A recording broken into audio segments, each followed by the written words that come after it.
چخل کنیم که اولیای الله تعالی شیم؟ بهترین راه اول با فرض ها. از همه بزرگترین عملی که انسان با الله تعالی نزدیک میشد فرض. مثلا 2 رکعت فرض بامداد، فرض پیشین، فرض عصر، فرض شام، فرض خفتن، بعد سنت ها، بعد نافله ها.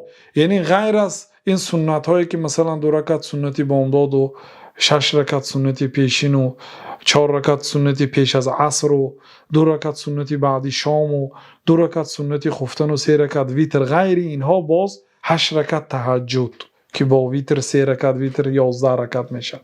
ضحی از 2 رکعت تا 8 رکعت.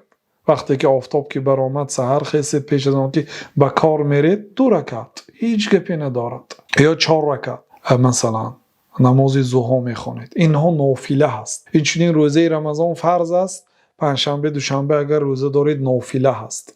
ذکرها نافله هست اکثریتش، اضافتا ذکر میکنید، نماز میخونید، قرائت قرآن میکنید، اینها ذکرهای نافله هست. صدقه زکات فرض است، صدقه های نافله میکنید، به نافله به الله تعالی نزدیک میشید. الله تعالی گفت که بنده به یگان عبادت به الله تعالی نزدیک نمیشد مثل فرض. سپس بهترین عملی که بنده رو به الله تعالی نزدیک میکنه نافله ها.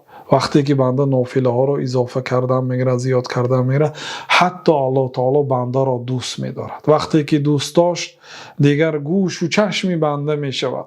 دیگر الله تعالی میگه که لئن سألنی لأعطین، بنده اگر دوستی من شود بعد هر چیزی که از من پرسید من میتیم. هر چیزی که پناه طلب کرد از هر یک بدیه من در پناه هم میگیرم. در این حالت بنده اولیای الله تعالی میشد.